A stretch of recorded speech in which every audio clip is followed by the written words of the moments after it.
Today I'm going to show you guys how to install a digital fuel pressure gauge in the cabin of your MX6. This will give you your fuel pressure readings at any time while you're driving. Extremely useful if you're planning on turboing, especially with an FMU. You'll be able to keep an eye on your fuel rail pressure at any time, and let's get started. The items you'll be needing to install your fuel pressure gauge in your car will be a gauge pod to put your gauge into. I painted mine tan so it'll match my interior. You'll need your actual gauge, which I got from Glow Shift. You're going to need some tools, Allen wrenches, zip ties, wire, some wire cutters, butt splice connectors with heat shrink tubing ends, and then you'll need a fuel rail adapter for adapting to a fuel hose with a 1/8 NPT adaptment and some hose clamps. Inside this box from Glow Shift we have some instructions, and then we have a package filled with the little parts that'll come in, as well as the gauge, your warranty information, and a little hood for the gauge. Inside this little package, your gauge will come with a little piece of rubber, which I believe goes to stop it from abrading on when it goes through the firewall. You'll get a little harness that plugs into the back of the gauge itself. Your digital fuel pressure sender. It does not come with these little grounding rings, these little eyelets. You have to get those yourself and put them on there. That's how your wires are going to attach. And in the instruction manual, it will tell you how to wire the gauge.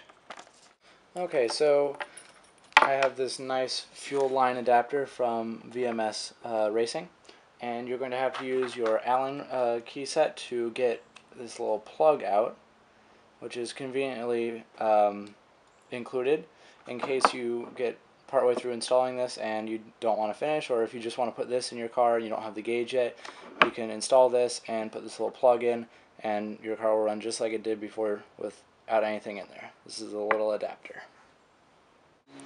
I'm just going to jump right into this. Right about here is where I've chosen to install my fuel pressure sender.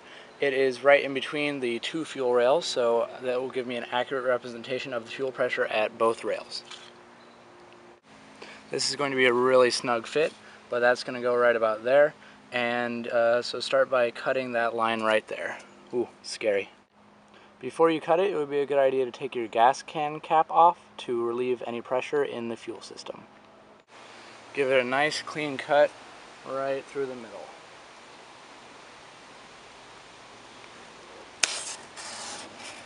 And that's some gas. Make sure you remove your fuel pump fuse as well to relieve more pressure. Obviously, I didn't do that well enough.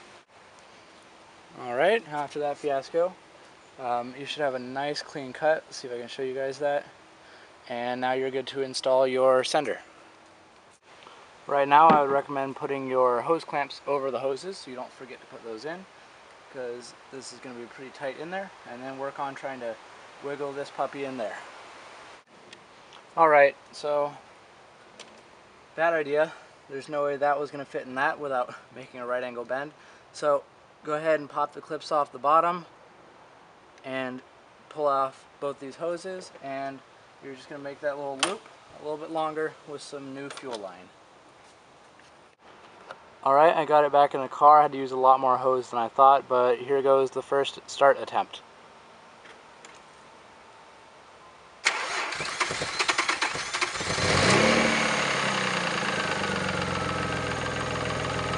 Okay, checking for leaks.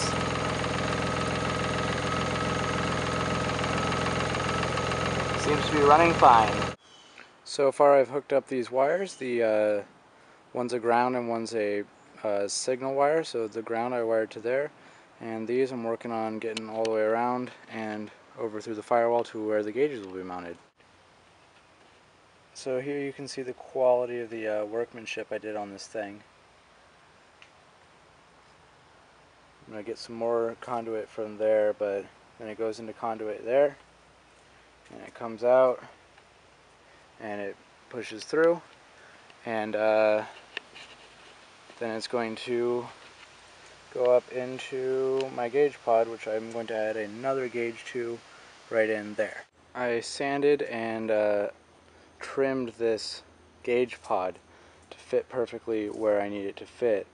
I actually used a lighter and heated up the inside and pushed it on there and molded it and twisted it and got it ready to go. This is going to be my 4th gauge pod, so I'm going to drill a hole right about there that's going to go through the screw for the original gauge pod, and that's where my fuel pressure gauge is going to go. This is a glimpse into the back side of my gauge pillar. Since I've already got some power and grounds going to here, I'm just going to go ahead and tap into that and then run the sensor wire all the way down to where the signal wire is going to be coming in. But I'm just going to go ahead and tap the harness into probably the power and ground for this gauge right there. I went ahead and connected the power and the ground wires. I found these amazing new, well, they're new to me. They are solder and heat shrink crimp connectors. You crimp them in the middle like you would a normal butt connector, but then once you heat it up, the ends don't just shrink. They also have a heat set adhesive that oozes out of there and makes a perfect seal between those lines. I love these things.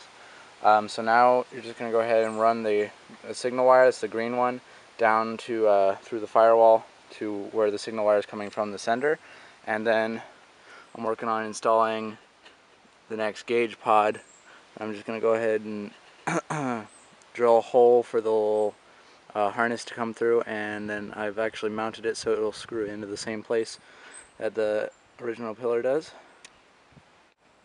Inside this corner trim piece on the corner of the dash, you're going to run your wires through. I've got a couple wires coming from the engine bay there that haven't been put through the firewall yet, but basically use a screwdriver to pop that off, and you can see that I have drilled a hole for my harness to go through. That's the harness for the new gauge.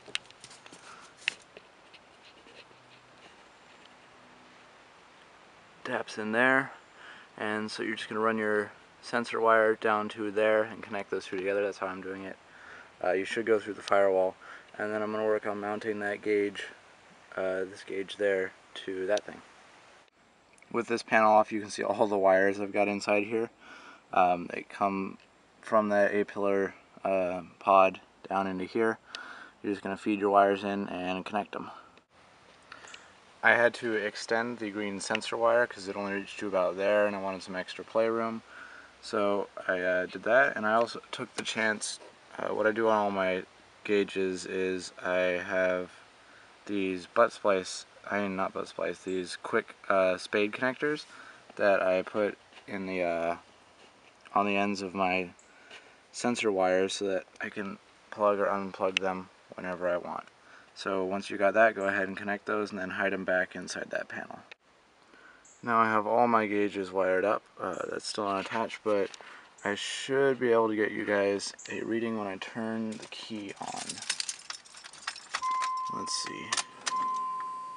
There you go. Fuel pressure, all the other things. Just over 3 weeks.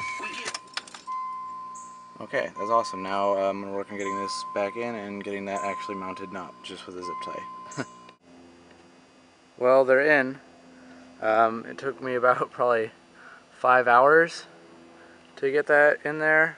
I did stop overnight, but it's in there and they work. I got it screwed in, got it wired up. Should take you guys about 2. Alright, there's the startup sequence, and fuel pressure gauge is in. It has been about 2 days since I installed these gauges, but I just wanted to show you guys how they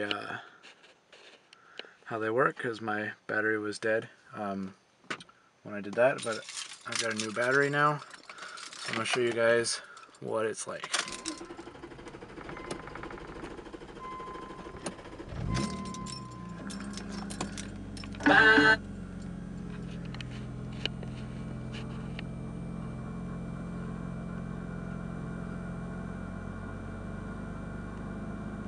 There you go. It's around the 20s or the 30s. Got all these gauges. It's fun.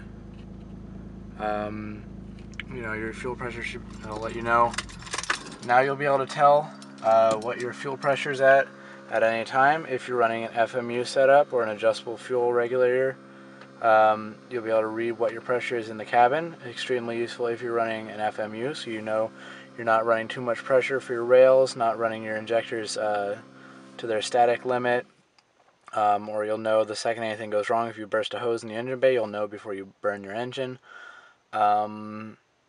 Yeah, thanks for watching, guys. You should be able to get it done in between 2 and 3 hours. I had to do a lot of stuff, you know, first time, no help.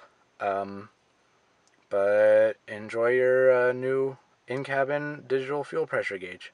Thanks for watching.